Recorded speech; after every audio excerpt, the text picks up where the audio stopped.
بالله من شرور أنفسنا ومن سيئات أعمالنا من يهده الله فلا مضل له ومن يضلل فلا هادي له وأشهد أن لا إله إلا الله وحده لا شريك له وأشهد أن محمدا عبده ورسوله يا أيها الذين آمنوا اتقوا الله حق تقاته ولا تموتن إلا وأنتم مسلمون يا أيها الناس اتقوا ربكم الذي خلقكم والذين من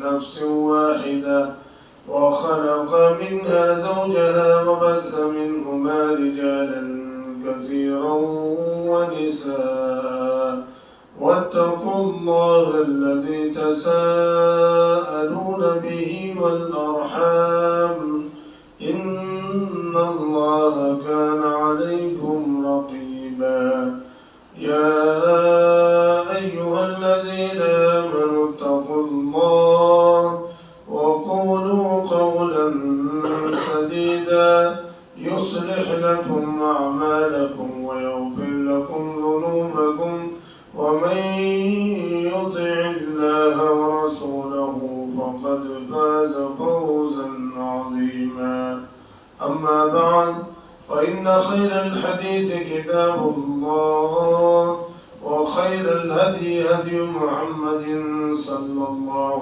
عليه وسلم وإن شر الأمور محدثاتها وكل محدثة بدعة وكل بدعة ضلالة وكل ضلالة في النار. أعوذ بالله السميع العليم من الشيطان الرجيم. بسم الله الرحمن الرحيم.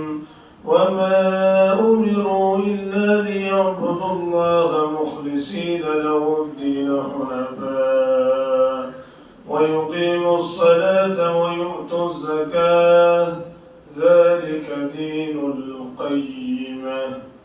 رب اشرح لي صدري ويسر لي أمري واحلل عقدة من لساني يفقهوا قولي. ربي زدني علما ربي زدني علما ربي زدني علما.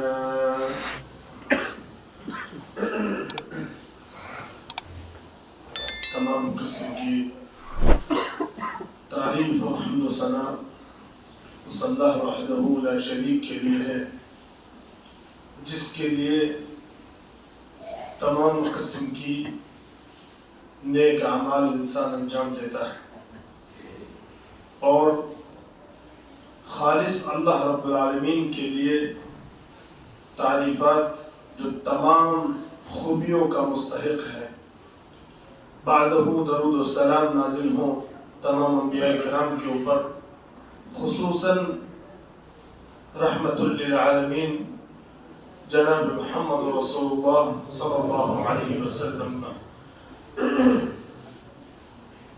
معزز سامعین و حاضرین جمعہ،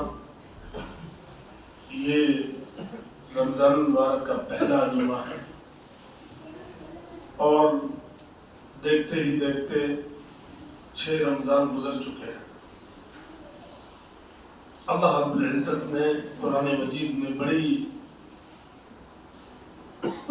مختصر انداز میں اس پورے رمضان مبارک کے مہینے کی جس طریقے سے تعریف بیان کی ہے، اور ایک خلاصہ بیان کیا ہے، ایام معدودات، صرف 2 لفظوں کے اندر اس پورے مہینے کو سمیٹ دیا ہے۔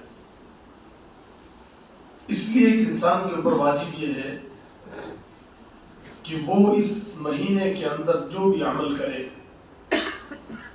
وہ انتہائی خالص عمل ہونا چاہیے، وہ عمل ہونا چاہیے جو عمل صرف اور صرف اللہ رب العزت کے لیے ہو، اس کے اندر ذرہ برابر، ویسے تو اخلاص کا تقاضا پورے سال ہی کیا گیا ہے، بلکہ پوری زندگی کیا گیا ہے، بلکہ عمل کی قبولیت کے لیے اگر کوئی شرط ہے تو وہ اخلاص ہے۔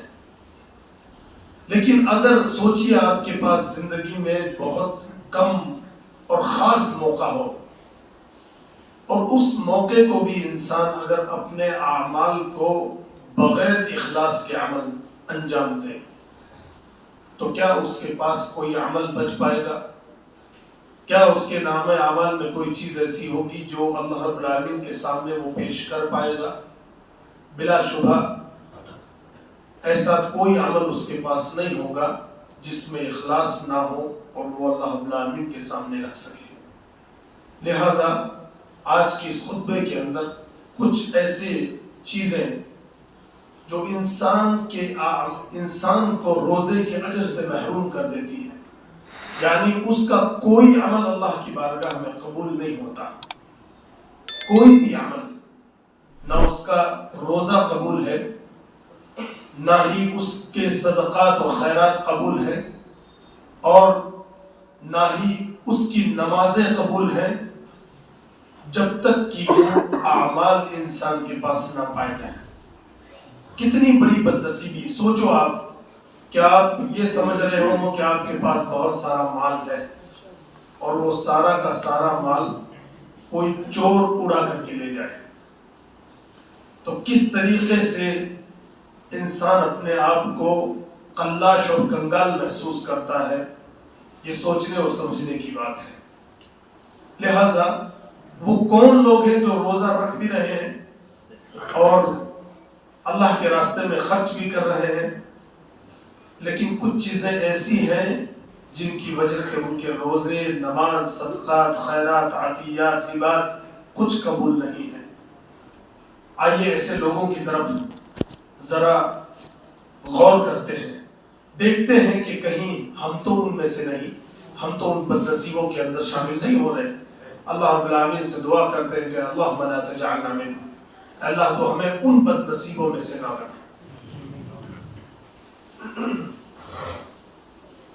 رمضان المبارک کے مہینے میں وہ انسان جو روزہ رکھتا ہو اور تمام تر خیر کے اعمال کرتا ہو، لیکن اس انسان کے روزے اور نیک عمل اور کوئی بھی عمل اس کا قابل قبول نہیں ہے جس کا اللہ رب العالمین کے اوپر ایمان نہ ہو۔ اب سوچ رہے ہوں گے کہ ہم میں سے کون ایسا ہے جس کا اللہ پر ایمان نہیں؟ سب سے پہلے یہ سمجھنا ضروری ہے کہ اللہ رب العالمین کے اوپر ایمان ہے کیا؟ اللہ رب العالمین کے اوپر ایمان کیا ہے؟ ایمان کے جو مراتب بیان کیے گئے، ان تؤمن باللہ وملائکتہ، اللہ کے نبی صلی اللہ علیہ وسلم نے جو احادیث کے اندر بیان کیے کہ تم اللہ رب العالمین کے اوپر ایمان رکھو، اس کے فرشتوں کے اوپر ایمان رکھو، یہ تمام چیزیں جو کچھ بھی بیان کی گئی، یہ اس بات کی دلیل ہے کہ انسان کا ایمان اگر اللہ رب العزت کے اوپر نہیں ہے، اس کا کوئی عمل قبول نہیں ہوگا۔ اور وہ کیا ہے کہ بندہ اللہ رب العزت کو اعمال کے اندر رب مانے، تمام تر اعمال اس کے لیے کرے، اس کے علاوہ اس کی عبادت میں کسی اور کو شریک نہ کرے۔ معلوم یہ ہوا کہ توحید بنیاد ہے تمام عمل کی، توحید اساس ہے تمام اعمال کی۔ اگر کسی کا ایمان نہیں اللہ رب العزت کے اوپر، ایک مسلمان جو رمضان مبارک کے مہینے میں روزے بھی رکھ رہا ہے، صدقات و خیرات بھی کر رہا ہے، لیکن اس کا عمل خالص نہیں ہے، اس کا عمل اللہ رب العالمین کے لیے نہیں ہے، اس کا عمل اس میں ریاکاری شامل ہے، یا اللہ رب العالمین کے لیے جو کام کرنے چاہیے وہ کام وہ دوسرے کے لیے بھی کرتا ہے۔ کتنے نوجوانوں کو اور کتنے مسلمانوں کو واللہ العظیم دعا کرتے ہوئے دیکھتے ہیں تو قبلے کی طرف اگر ان کا منہ ہوتا ہے تو اس کونے میں کر لیتے ہیں۔ آپ یہ بتائیے کہ دعا کس سے کی جاتی ہے، دعا کس کے لیے کی جاتی ہے، اور دعا کرنے کے آداب کیا ہے؟ ان تمام چیزوں کے اوپر اگر آپ غور کریں گے تو آپ کو معلوم ہوگا کہ وہ تنے تنہا ذات اگر کوئی ہے تو اللہ رب العزت کی ہے، جس سے انسان دعا کرتا ہے۔ وہ ذات تنے تنہا اللہ رب العزت کی ہے جس سے دعا مانگی جاتی ہے، اور وہ ذات جس کے لیے انسان عبادتیں کرتا ہے وہ اللہ رب العالمین کی ذات ہے. لیکن اس کے باوجود مسلمانوں کا ایک بہت بڑا طبقہ اگر دعا کرتا ہے تو قبلے کی رخ سے اپنا چہرہ ہٹا کر کے دوسری سمت کر لیتا ہے، گویا کہ ان کے اعمال اللہ رب العالمین کے لیے نہیں بلکہ اللہ کے نبی صلی اللہ علیہ وسلم کے لیے. کیا کوئی ایسا عمل اللہ رب العالمین قبول کرے گا جو اللہ رب العالمین کے لیے نہ ہو بلکہ اللہ رب العالمین کے علاوہ اللہ رب العالمین کی مخلوق میں سے ہو، اگرچہ وہ سب سے بہترین اور سب سے افضل اور سب سے اعلیٰ و ارفع مخلوق میں سے کوئی ہو، حتیٰ کہ جناب محمد رسول اللہ صلی اللہ علیہ وسلم ہی کیوں نہ؟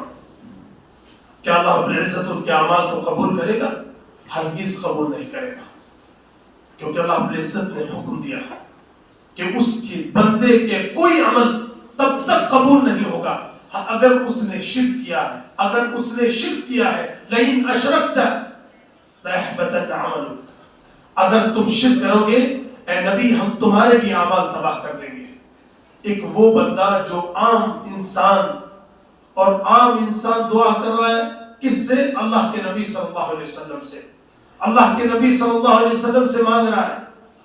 نظر و نیاز، دعا، استغفار، استغاثہ، استعانت، استعاذہ، جتنی قسم کی دعائیں ہیں، جتنی قسم کی عبادتیں ہیں، چاہے وہ چھوٹی سے چھوٹی ہو بڑی سے بڑی ہو، نماز ہو، روزہ ہو، زکوٰۃ ہو، حج ہو، جتنی عبادات ہیں، اگر وہ اللہ رب العالمین کے علاوہ کسی اور کے لیے ذرہ برابر بھی ہے، یا آپ نے اگر اپنے عمل کو کیا اور کسی کو دکھا دیا، اس میں ریاکاری شامل کر دی، اس میں اگر اخلاص نہیں ہے، آپ کا عمل تباہ ہو جائے گا. اور اللہ رب العزت نے انہی لوگوں کے اعمال کی قبولیت کی گارنٹی دی ہے جو عمل خالص اللہ رب العالمین کے لیے ہو. غور کریں، ہمارے اعمال جتنے بھی ہیں اس رمضان میں جو ہم کر رہے ہیں، روزہ رکھ رہے ہیں، کہیں ایسا تو نہیں کسی سے ڈر کے رکھ رہے ہیں، کہیں ایسا تو نہیں کہ یہ سوچ کر رکھ رہے ہوں کہ یار لوگ کیا کہیں گے. یہ بہت معمولی سا ایک ایسا نقطہ ہے جو اکثر لوگوں کے ذہن میں شاید آتا بھی نہیں ہوگا، اور لوگ یہ سوچتے ہوں گے اکثر کہ ہمارا کہیں ایسا نہ ہو کہ لوگ ہمیں کچھ نہ کہتے کہ روزہ نہیں رکھتا ہے. یا سب سے کم تر درجہ کہ انسان کے ذہن اور دل کے اندر یہ خیال آ جائے کہ میرا روزہ پتہ نہیں کیوں آ جاتا ہے، یا روزہ بہت بھاری عبادت ہے. اگر انسان یہ سوچ کر کے روزہ رکھ رہا ہے اور اس کے دل میں ذرہ برابر بھی یہ خلل پیدا ہو رہا ہے کہ روزہ ایک انتہائی مشکل ترین عمل ہے اور یہ نہیں ہونا چاہیے، یا یہ فضول کی ایک عبادت ہے، نعوذ باللہ من ذالک، اگر اس طرح کی کوئی سوچ انسان کے دل میں آتی ہے، اس کا عمل اللہ تعالیٰ تباہ کر دیتا ہے، اس کا عمل برباد کر دیتا ہے. سوچئے آپ پورے مہینے بھوکے رہے، آپ کو لوگوں کا ڈر بھی ہو اور آپ نے پورے روزے بھی رکھے ہو، اور عید کے دن جو اللہ رب العالمین کے اس بارگاہ میں آپ کے نامہ اعمال پیش کیے جائیں اور ان نامہ اعمال میں یہ لکھا ہوا ہو کہ اس بندے نے صرف دنیا کے ڈر سے روزے رکھے تھے، اس بندے نے اللہ رب العزت کے اوپر ایمان رکھتے ہوئے روزے نہیں رکھے، اس انسان کو بھوکا اور پیاسا رہنے کے بعد کیا اجر مل سکتا ہے؟ اور اللہ کے نبی صلی اللہ علیہ وسلم کی وہ حدیث اس بات کی طرف بار بار ہمیں اشارہ کرتی ہے، احساس دلاتی ہے. وَرُبَّ صَائِمٍ لَيْسَ مِنْ صِيَامِهِ إِلَّا الْجُوعُ وَرُبَّ قَائِمٍ لَيْسَ مِنْ قِيَامِهِ إِلَّا السَّحَرُ. کتنے روزہ رکھنے والے اللہ کی قسم ایسے ہیں کہ سوائے بھوک کے ان کے حصے میں کچھ نہیں آتا، اور کتنے قیام کرنے والے ایسے ہیں کہ ان کے حصے میں راتیں جاگنے کے علاوہ کچھ نہیں آتا. اس حدیث کے مفہوم کے اوپر غور کریں.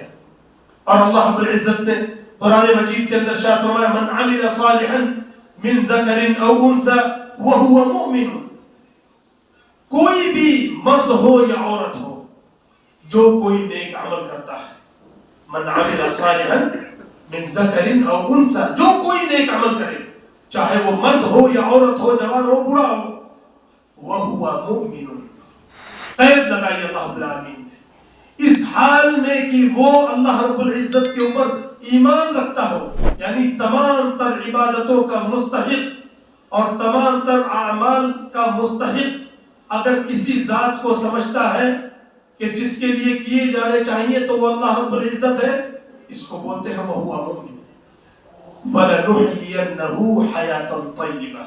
اللہ رب العالمین بہترین زندگی کی ضمانت دے رہا ہے، اسے ہم خوبصورت زندگی عطا کریں گے، اسے ہم بہترین زندگی عطا کریں گے، اسے ہم پاک زندگی عطا کریں گے۔ یہ اللہ رب العالمین کی گارنٹی ہے ان لوگوں کے لیے جن کا عمل صرف اور صرف اللہ رب العالمین کے لیے ہوتا ہے، اللہ رب العالمین کے اوپر ایمان رکھتے ہوئے۔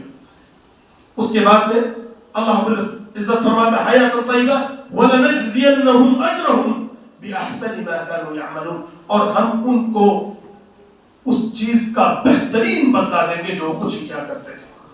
یعنی بندہ جو کچھ اللہ رب العزت کے لیے کرے گا، اس آیت کا پورا مفہوم مخالف اگر آپ دیکھیں گے، فحوى الخطاب اگر آپ دیکھیں گے تو آپ کو معلوم یہ ہوگا کہ وہ عمل یا وہ بندہ جو اللہ رب العالمین کے اوپر ایمان نہیں رکھتا، اللہ رب العالمین اس کا کوئی عمل قبول نہیں کرے گا اور اس کی زندگی کو بدتر بنا دے گا، اور اس چیز کا اس کو کوئی بدلہ نہیں ملے گا جو کچھ وہ کر رہا ہے۔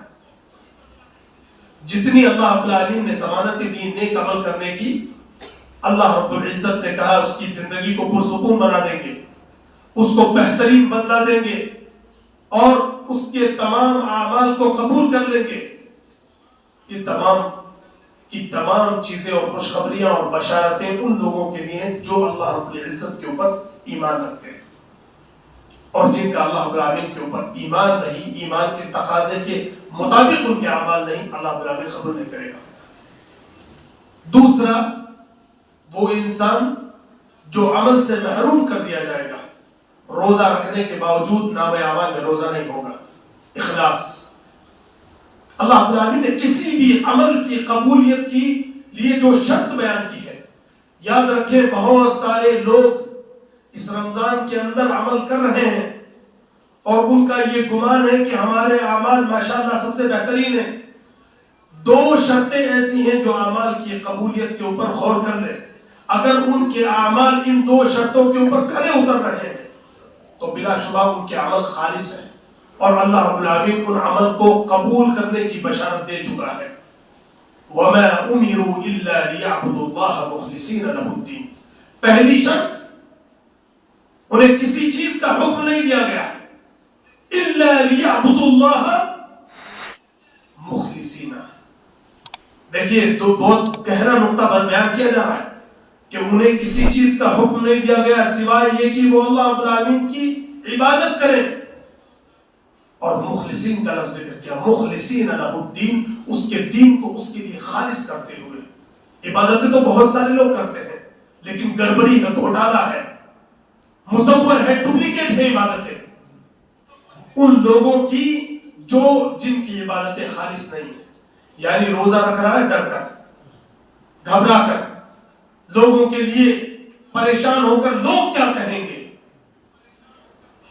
یا پھر عبادت کر رہا ہے ساتھ میں غیر اللہ کو بھی شامل کر رہا ہے، کسی اور بزرگ اور پیر اور ولی کے نام کے بھی روزے رکھتا ہے۔ ایسے انسان کے اعمال تباہ اور برباد کر دیے جائیں گے، وہ محروم ہے روزے کے اجر سے۔ وَيُقِيمُ الصَّلَاةَ وَيُؤْتُ الزَّكَاةَ، اور کسی بھی معاملے میں ان کو جو حکم دیا گیا کہ وہ نماز قائم کریں، زکوٰۃ دیں، جتنی بھی عبادتیں ہیں ان کو اس چیز کا پہلے حکم دیا گیا کہ وہ اللہ رب العالمین کے لیے اپنے عمل کو خالص کر لیں۔ پہلی شرط کہ اللہ رب العالمین کے لیے خالص۔ دوسری شرط متابعت النبی صلی اللہ علیہ وسلم، یعنی آپ کا کوئی بھی کام ہو جناب محمد رسول اللہ صلی اللہ علیہ وسلم کے بتائے ہوئے طریقے، اصول اور ضابطے کے مطابق ہوگا۔ اگر آپ کا کوئی عمل ایسا نہیں ہے تو آپ کا عمل ردی کی ٹوکری میں ہے۔ اب آپ سوچ رہے ہوں گے، سوال یہ پیدا ہوتا ہے کہ یہ بات میں کیوں کہہ رہا ہوں کہ کوئی عمل ردی کی ٹوکری میں ہے؟ یہ میں نہیں کہہ رہا ہوں، اللہ رب العزت نے کہا ہے، اور اللہ کے نبی صلی اللہ علیہ وسلم نے دونوں شرطیں بنیادی بتائی ہیں عمل کی قبولیت کے لیے. غور کرے ہر انسان کہ میرا عمل کیسا ہے. میرا عمل کیا اللہ کے لیے خالص ہے؟ کوئی بھی عمل کریں آپ مسجد میں پہلے آ رہے ہیں، اپنی نیت کو خالص کریں. اللہ میری نیت کو خالص کر دے. کہیں کوئی مجھے دیکھ کر یہ نہ کہہ دے کہ ماشاءاللہ آج مسجد میں آپ پہلے آ گئے. کہیں کسی کو دیکھ کر آپ 2 رکعت نماز کی نیت نہ باندھ لیں. کہیں آپ کسی کو دیکھ کر کے روزہ نہ رکھیں. آپ کا جو عمل ہو وہ صرف اور صرف اللہ رب العالمین کے لیے ہو. مجھے دنیا سے کوئی مطلب نہیں. میرا کوئی عمل دنیا کے لیے نہیں. دنیا میری تعریف کرے یا مجھے ملامت کرے مجھے کوئی فرق نہیں پڑتا. میں اگر کسی مسلمان کی طرف دیکھ کر مسکراؤں بھی تو میرا عمل صرف اللہ کے لیے ہو. وَالِابْتِسَامَةُ عَلَى وَجْهِ أَخِيكَ صَدَقَةٌ. اپنے مسلمان بھائیوں کو دیکھ کر مسکرا دینا کتنا عظیم اجر ہے، کتنا بڑا صدقہ ہے، سوچ نہیں سکتے. تو یہ عمل بھی جس کا عمل خالص نہیں اللہ رب العالمین قبول نہیں کرے گا. ایسے انسان کے روزے بھوک کے علاوہ کچھ نہیں. ایسے انسان کا قیام رات جاگنے کے علاوہ کچھ نہیں. تیسرا وہ عمل، اور اس تعلق سے اکثر مسلمانوں میں کوتاہی پائی جاتی ہے، سنت کی مخالفت. سنت کی مخالفت کی وجہ سے انسان کے اعمال تباہ کر دیے جاتے ہیں. گویا کہ اسی حدیث، یہ جو میں نے دوسرا نقطہ بیان کیا متابعت النبی، اسی کی ڈیٹیل ہے یہ تیسرا نقطہ. یعنی اس انسان کا عمل قبول نہیں ہوگا جس کا عمل اللہ کے نبی صلی اللہ علیہ وسلم کے طریقے کے مطابق نہ ہو، یا اللہ کے نبی صلی اللہ علیہ وسلم کی طرف اپنی نسبت کرنے کے باوجود انسان کسی اور کی طرف نسبت کرنا اپنے لیے جائز اور روا سمجھتا ہوں. مثال کے طور پر رمضان مبارک کی کئی ایسی سنتیں ہیں جو احادیث کے اندر من و عن موجود ہیں. کوئی ایسا اختلافی مسئلہ نہیں ہے کہ اللہ کے نبی صلی اللہ علیہ وسلم سے اس چیز کا ثبوت نہیں مل رہا، لیکن اس کے باوجود مسلمان اس دھارے کے اوپر چل رہا ہے کہ ہمارے امام نے یہ نہیں کیا، یا ہمارے یہاں پر ایسا ہی ہوتا آیا ہے. اگر اس طریقے سے اس کا کوئی عمل ہے، اللہ کی قسم اس کا کوئی عمل قبول نہیں ہوگا. کیونکہ کسی بھی عمل کی قبولیت کے لیے جو شرط ہے طریقۃ النبی، اللہ کے نبی صلی اللہ علیہ وسلم کا اصول اور ضابطہ، تو پھر یاد رکھیں کہ آپ کا عمل قبول نہیں ہوگا. مثال کے طور پر افطار کا معاملہ لے لیں، سحری کا معاملہ لے لیں، حتیٰ کہ دعاؤں کا معاملہ لے لیں. افطار کرنے کی دعا لے لیں، سحری کے اندر کھجور کھانے کا معاملہ لے لیں، کسی بھی چیز میں آپ لے لیں. کتنی روزے کی ایسی سنتیں ہیں جو مسلمان یہ کہہ کر چھوڑ دیتا ہے کہ ہمارے امام کے ہاں یہ چیز نہیں ہے. اور اللہ کے بندو، تمہیں دنیا کے اندر امام کی اتباع اور پیروی کرنے کے لیے نہیں بھیجا گیا. اور کوئی اختلافی مسئلہ ہو جس مسئلے میں اللہ کے نبی صلی اللہ علیہ وسلم سے کوئی ثبوت نہیں مل رہا ہے تو بلا شبہ آپ کسی امام کی تقلید کر سکتے ہو، کسی بڑے اہل علم کی قول کی طرف جا سکتے ہو، صحابہ کے عمل کو دیکھ سکتے ہو. لیکن اگر اللہ کے نبی صلی اللہ علیہ وسلم کی صریح حدیث موجود ہے آپ کے پاس، دلیل موجود ہے آپ کے پاس، اس کے باوجود اگر آپ اس سے روگردانی کرتے ہو، اگر آپ اس دلیل کو چھوڑ کر کے کسی اور کی طرف جاتے ہو، آپ کا عمل قابل قبول نہیں ہوگا. اور حدیثیں صریح ہیں. مثال کے طور پر ایک حدیث جو افطار کرنے کے تعلق سے ہے کہ میری امت، اللہ کے نبی صلی اللہ علیہ وسلم واضح اور صریح طور پر فرمانے لا یزال الناس بخیر ما عجل الفطر، میری امت کے لوگ اس وقت تک خیر پر رہیں گے جب تک کہ وہ افطار میں جلدی کریں گے. حدیث واضح ہے، حدیث میں کسی قسم کا کوئی شک شبہ نہیں ہے. اس کے باوجود بھی مسلمانوں میں رمضان مبارک کے مہینے میں اختلاف اور انتشار اور فتنہ اور مار دھاڑ، حتیٰ کہ قتل و غارت غری تک، یہ چیز اس چیز کی وجہ سے جائز و روا ہو جاتی ہے. صرف کتنے ہمارے روزے توڑواتے ہیں. ایک وہ انسان جو سنت پر عمل کر رہا ہے، اس کے باوجود اسے بدعتی سمجھا جا رہا ہے، اور وہ انسان جو بدعت کر رہا ہے اور وہ اپنے آپ کو سنی کہتا ہے. عجیب انصاف ہے مسلمانوں.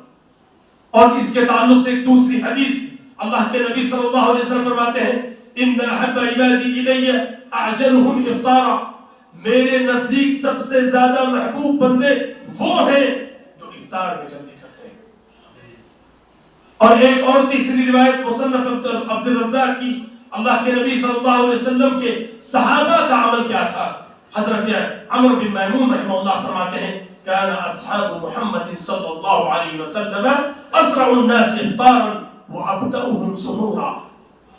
حضرت عمرو بن میمون کہتے ہیں کہ میں نے صحابہ رسول کو دیکھا ہے، اللہ کے نبی صلی اللہ علیہ وسلم کو دیکھا ہے، اللہ کے نبی اور صحابہ کو دیکھنا ایسے ہی جیسے کہ نبی کو دیکھا۔ اللہ کے نبی صلی اللہ علیہ وسلم کی حدیث ہے جس نے میرے صحابہ کو دیکھا گویا کہ اس نے مجھے دیکھا، اور جس نے کسی تابعی کو دیکھا گویا کہ اس نے کسی صحابی کو دیکھا۔ اللہ کے نبی صلی اللہ علیہ وسلم کے صحابہ کے تعلق سے حضرت عمرو بن میمون فرما رہے کہ اللہ کے نبی صلی اللہ علیہ وسلم صحابہ کرام کا یہ عمل تھا کان اسرعهم افطارا، افطار میں سب سے زیادہ جلدی کیا کرتے تھے اور سحری میں سب سے زیادہ سستی کیا کرتے تھے، یعنی سحری کو تاخیر تک، فجر کی اذان ہونے تک، اللہ اکبر کی آواز آنے تک کھایا کرتے تھے، اور افطار اس وقت میں جلدی کرنے کا مقصد کیا ہے؟ یہ نہیں کہ عصر کے بعد افطار کر لیں، مقصد یہ ہے کہ سورج کے غروب ہوتے ہی آپ پہاڑوں پہ رہ رہے ہیں ماشاءاللہ، اور آپ نے دیکھا کہ سورج غروب ہو چکا ہے، آپ افطار کر سکتے ہیں، چاہے آپ کو اذان کی آواز آئے یا نہ آئے۔ یہ اللہ کے نبی صلی اللہ علیہ وسلم کی سنت ہے۔ اور اس تعلق سے آپ کو ایک بڑا خاص نقطہ بتاتا چلوں میں، سنت پہ عمل کے فائدہ کیا ہے۔ اگر آپ چاہتے ہیں کہ آپ خوبصورت ہو جائیں، آپ کو کسی سیلون میں جا کر کے منہ کی رگڑائی نہ کرنی پڑے، آپ کو کسی بیوٹیشین کی ضرورت نہ پڑے، تو آپ اللہ کے نبی صلی اللہ علیہ وسلم کی سنتوں پر عمل کریں، اللہ تعالیٰ آپ کو خوبصورت بنا دے گا۔ لوگوں کے چہروں سے نور غائب ہے، جانتے کیوں؟ داڑیاں نہیں ہیں، آپ دیکھو کیسے چہرے، اور داڑیوں والوں کے چہرے آپ دیکھیے، اللہ یہ کہ اس کے اندر عملی کوتاہی ہو، کوئی کچھ جیسا بدعمل انسان ادنا سا عملی اعتبار سے جو کوتاہیوں میں ملوث ہو، میں اس کی بات نہیں کر رہا ہوں، لیکن جن لوگوں کے چہروں پر داڑیاں ہیں ان کا آپ روپ دیکھیے، ان کا رنگ دیکھیے، اور اس حدیث کو دیکھیے۔ اللہ کے نبی صلی اللہ علیہ وسلم فرماتے ہیں نظر اللہ امرا سمع مقالتی فوعاها وحفظها وبلغها۔ اللہ کے نبی صلی اللہ علیہ وسلم اس انسان کو خوبصورتی کی گارنٹی دے رہے ہیں جس انسان کے چہرے پر داڑھی ہو، جس انسان کا عمل سنت کے مطابق ہو، جس انسان کا ہر عمل، اس کا اٹھنا، اس کا بیٹھنا، سونا، جاگنا، ہر قسم کا معاملہ اس کا سنت کے مطابق ہو، اللہ کے نبی صلی اللہ علیہ وسلم اس کے چہرے کو خوبصورتی کی گارنٹی دے رہے ہیں۔ نظر اللہ عمران، اللہ تعالیٰ اس کا چہرہ سرسبز و شاداب رکھے، ہرا بھرا رکھے، اس انسان کے چہرے کو رونق بخشے۔ کس کو؟ اللہ کے نبی صلی اللہ علیہ وسلم فرماتے ہیں من سمع مقالتی، جس نے میری بات کو سنا ہو، اور اس کے بعد فرماتے ہیں فوعاها، یعنی اس چیز کو اس نے محفوظ کیا ہو، یاد کیا ہو، اور اس کو اس کے اندر کسی قسم کا کوئی آمیزش نہ کی ہو، اور اس کے بعد فرماتے ہیں وحفظها، اس کو محفوظ کر لیا ہو، یاد بھی کیا ہو، وبلغها کما سمعها، اور اس کو اسی طرح سے پہنچا دیا ہو جس طریقے سے اس نے سنا ہو۔ سنت کے بڑے فائدے ہیں مسلمان، سنت پر عمل کے بڑے فائدے ہیں۔ اگر آپ کو کسی مسئلے میں اللہ کے نبی صلی اللہ علیہ وسلم سے کوئی حدیث نہیں مل رہی، آپ کے اوپر واجب ہے کہ آپ صحابہ کی طرف رجوع کریں۔ صحابہ کے معاملے میں کوئی نہیں مل رہا، اس کے بعد آپ تابعین کی طرف جائیں، تابعین سے نہیں مل رہا، اتباع تابعین کی طرف جائیں۔ یہ ہے اسلام کی ایک چین ہے، یہ جس چین کے اوپر چل کر کے انسان جنت میں داخل ہوگا.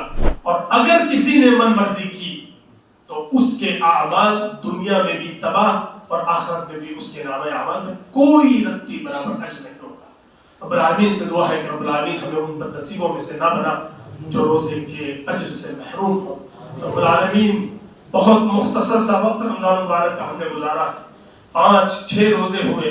رب العالمین ہم نے جو کچھ کیا ہے تیری رضا کے لیے کرنے کی کوشش کی ہے، اور اس میں اگر ہم سے جو کچھ کوتاہیاں ہوئی رب العالمین تو انہیں معاف فرما دے.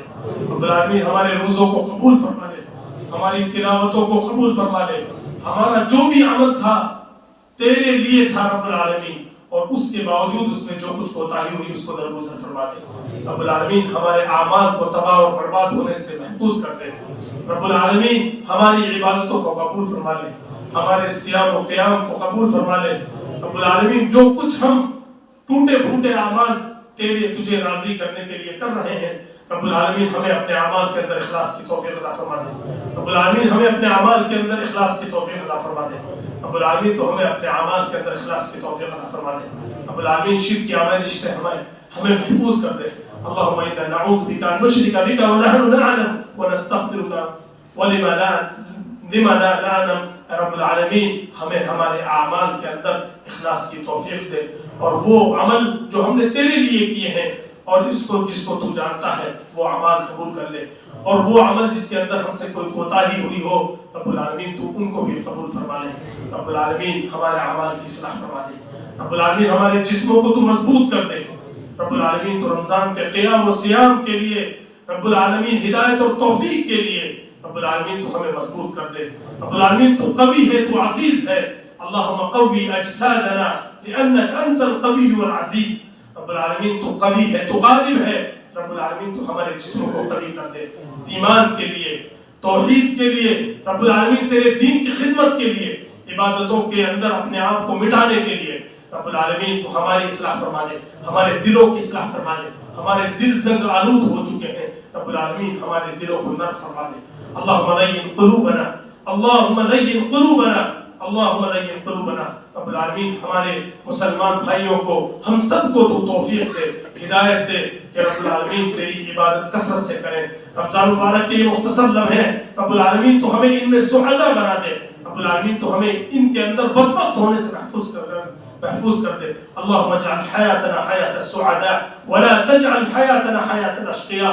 رب العالمین تو ہمیں دنیا اور آخرت کی تمام بھلائیاں نصیب فرما دے.